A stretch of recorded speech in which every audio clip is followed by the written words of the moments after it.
All right, so we've gotten the old gasket out, used a utility knife to scrape it down, and then just took some light sandpaper, a 220 grit. I don't want to go too rough because you want to maintain the level of material there, but just to clean up the extra maybe rust or gasket material that was left. Ran some sandpaper over top of that, and we wiped it down with a cloth or rag, and then now we're ready for the seal. So I've taken the seal. This is the inside of it. You can see there's a spring that's used to put pressure on the axle when it's in there. And then this is the outside of it. That's what it looks like when it's in the axle hole itself. And what I'm doing is I'm putting on a gasket maker. And the purpose of that is just an extra precaution so that it doesn't leak. Having oil come out of there and onto your brakes is just a mess, and want to make sure that we're as safe as you can and make it last as long as possible. So putting that extra gasket maker on there, you can see there is a rubber ring, and that is enough to seat it, but we just want that extra seal on there to ensure that we aren't having any oil leak out of the axle once we have it inserted. So I'm going to finish off putting the gasket maker on there, and then we're going to go up and I'll come back and show you how to install it. Alright, so here we are back at it. I got all the gasket maker put onto the seal, on the outside of the seal, and then we're just going to place it into the hole, the axle hole, and it should take a little bit like this. It's just sitting in there now. And the next thing I'm going to do is I'm going to take a block of wood like this one. I'm going to lay it across there, and then I'm going to hammer it. The intention of that is that it's a soft material, not like a hammerhead, and it's not going to bend the flange on the seal itself, and you can knock it into place squarely. So I'm going to hammer on it on the block, put this in place, hammer on the block, and then seat it all the way up against the axle housing, and we'll show you that when I'm done. All right, there we go. Just a couple of hits, and what I ended up having to do here, in this case, the block of wood that I had chosen was too wide to fit into the brake chamber, so I ended up turning it on end. You can see the ring, and hammering it on this way. Went in really smoothly, flushed up real well. Now what we're going to do is just take a rag and clean up the excess gasket material, and make sure that that doesn't get over top of everything here. Clean it off, and then just double check to make sure that the seal is seated and there's no gap between the axle housing and the seal. All right, the axle seal is in place. We've checked to make sure that it's seated well.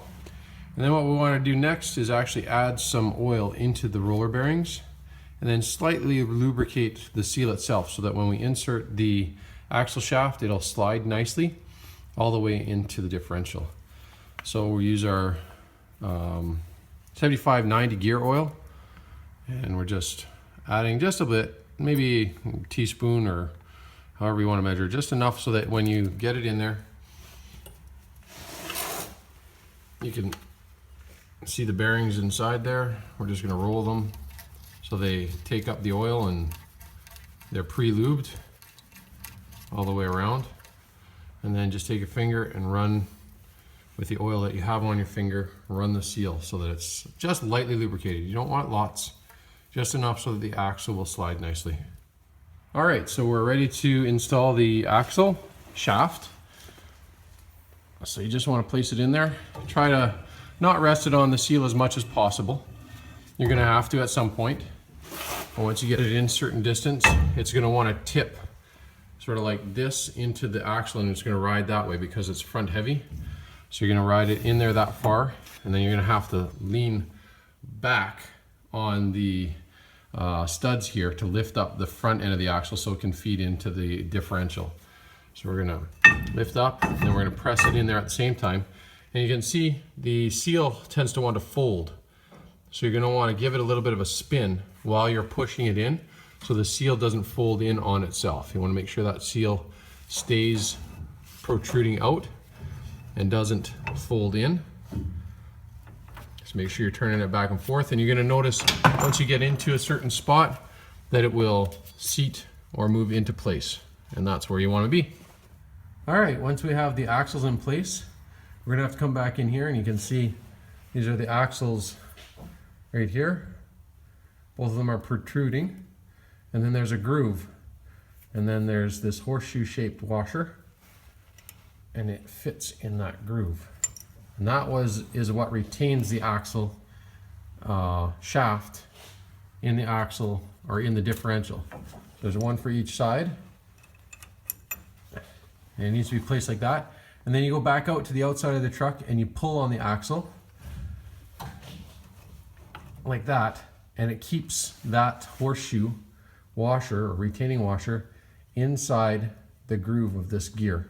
So you want to make sure that it seats down in there, and that will hold the axle in place. And then we'll be back in a little bit, show you how the pin that we removed earlier at the beginning of this keeps the axles in place. Axle shafts. All right, so you have to turn the axle, or sorry, not the axle, the drive shaft, so that this hole and the hole on the other gear line up with this hole here. Once you have that accomplished, then you have to feed this pin all the way through all portions. It might take a little bit of working the drive shaft back and forth, finding where it will come through, and then it'll be flush on the bottom. Once it's flush on the bottom, return using the drive shaft, return back. And the intention there is to get access so that you can mount this bolt in place. Okay, like I just said, you have to get the yoke here lined up with the gear when it's in this position, and then thread or push the pin through until it comes out the top here. Try to keep in mind that you need to have this bolt access. And if it's not, that's okay. You can push the pin past, find out where the bolt is, turn it, or bolt hole is, turn it to where it needs to be. And then you have to also make sure that this yoke is this way far enough so that you can insert this screw or bolt into it the right place. Once it's in there, it's again an 8mm bolt. You're going to thread that all the way in. It's locked up. Then we're going to go seal up the differential housing, and then we're ready to add the oil at that point. And I'll come back at that point. Alright, so next is going to be to clean off the old gasket material. You can see I've already started this. You just clean off the edge, make sure that all of the old gasket material is removed. It's quite thick throughout, so I'm not going to try to record all of that, but I'm going to come back once I have it all cleaned up. Alright, so I got the gasket, old gasket, all removed, and then just quickly went around the interior of the differential housing, did around each one of the bolts, and then did a light bead around the exterior of the housing there, just as a double safety so that we don't have any leaking coming out of the differential housing when we have it all seated in place. And I'll show you after I've got it in there. Alright, so we got the housing back on and in place, and I took some carb cleaner and just cleaned up around the differential housing plug. And that's your fill level. You're supposed to fill it up to just so that when you put your finger in, you can feel it below the fill. In this case, it looks like the seal on the fill cap there is not sealing as well as it should. You can see there's some oil absorption through this area, so it's not something that can be eliminated right now, but it would be an easy fix, just finding a tighter sealed cap and replacing it. But just to remove it, taking a screwdriver, prying in behind the flange, working your way around so you can get it up and out of the hole, like so. Once I get it popped out, we're going to put some differential oil in there and move forward from there. We'll come back then. So I finished off by putting the brake drum back on, adjusting the brakes, then installing the wheel onto the axle, and then lowering it, after I got everything tightened up, lowering it back down to the ground. Topping off the differential oil, and then we're ready to go. Send it out the door, give it a test run, and see what it's like. Hey everyone, hope you enjoyed the video and that it can be helpful for you. If you enjoyed that, come over and check out my Facebook page, JTS Custom Repairs. I've got some other projects I'm working on there, some custom paint work that I've done in the past, and just listing some fabrication and things like that that I've been working on.